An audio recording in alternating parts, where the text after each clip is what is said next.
so hot. Good Lord, it's hot.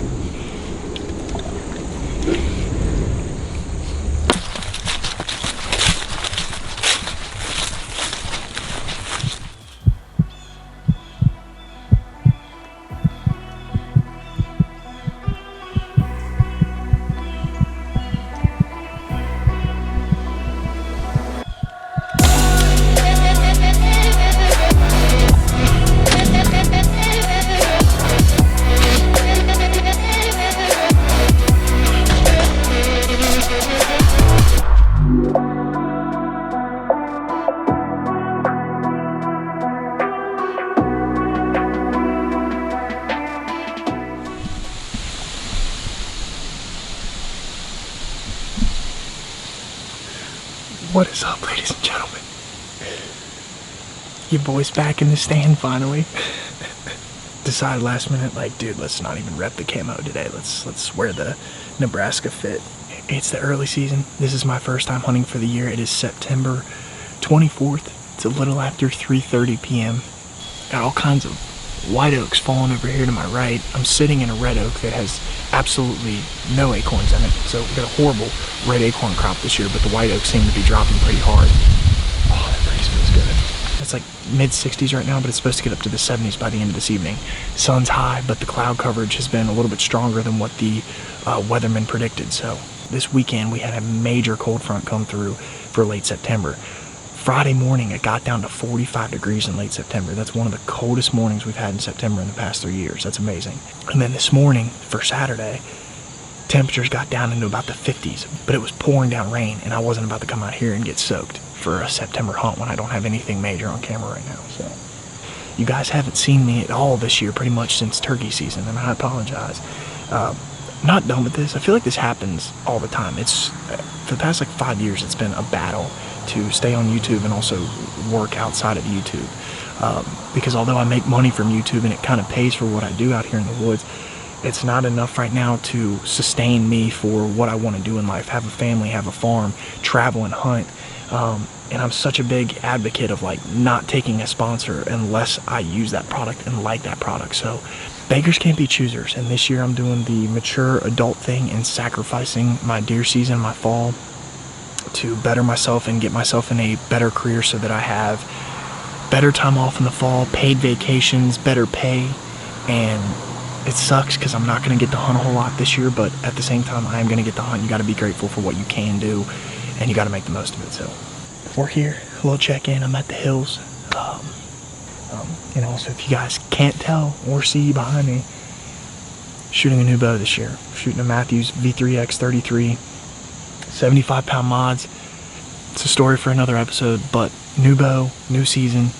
Might be my last year hunting this property. Plus, I don't have a lot of time, so I don't know how picky I'm going to be. I guess if the buck gets me going, we're going to shoot him. Guys, stay tuned. The winds are rolling out of the south today, hit me in the face, which is perfect because we're in tight quarters right here. So it's pushing my scent back here behind me into the pond.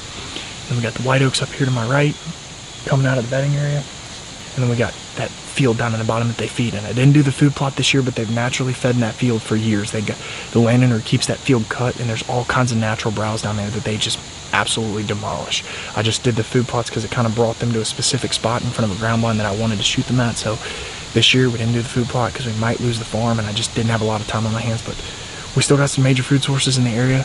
We still got the major bedding areas, and we're in the woods. You can't be any more thankful for that. I'm happy, I'm healthy, got a good career, good family, good friends. Stay tuned, guys. It should be a pretty good evening.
I just reviewed the footage and the shot is not, it's not that good. I don't know, man. I feel like I'm having a repeat of last year. This happened last year too. First like doe that I shot was just, thought it was a smoke city shot, and ended up being a bad shot, and I chased her off the property. I heard a big pop. Like, I definitely think I got the right lung, but it looks like it's pretty far back. She was quartering pretty hard away, and I tried to bury it to where I was going to hit the opposite shoulder, and I think at last minute when I squeezed the trigger off, I pulled, and it brought it to the right. I mean, she mule kicked like a son of a gun, but I don't know.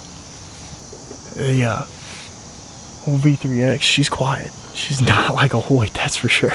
We're gonna give her some time and go check this arrow, go down to the truck, drop everything off, and come back up and see if we can find her.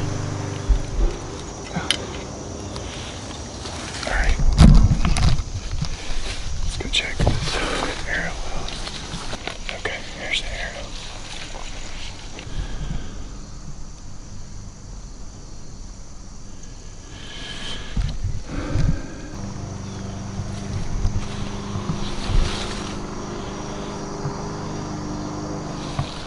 I shot that deer at like 550. It's gonna take me a few minutes to get back up to the shot. Blood on the arrow doesn't look bad. I mean, it's thick red blood with a little bit of bubble. I can't see any gut material on it. Like, that doesn't look like gut material to me.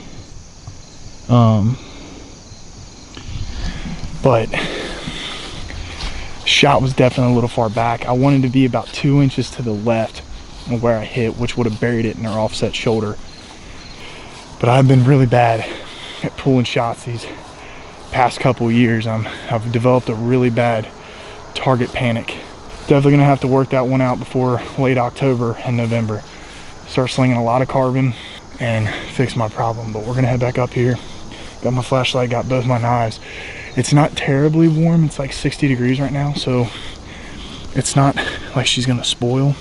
But the problem is the processor closes at like 9 o'clock, so I gotta have her back down to my truck in an hour. We're gonna get up here, see what we can find. Stay tuned.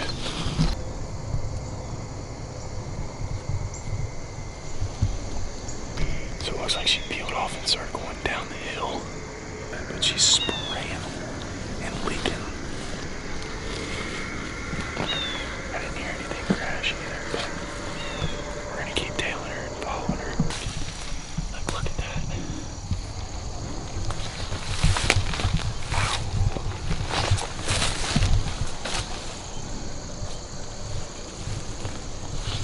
No way, bro. No way. I cannot believe that. She's down.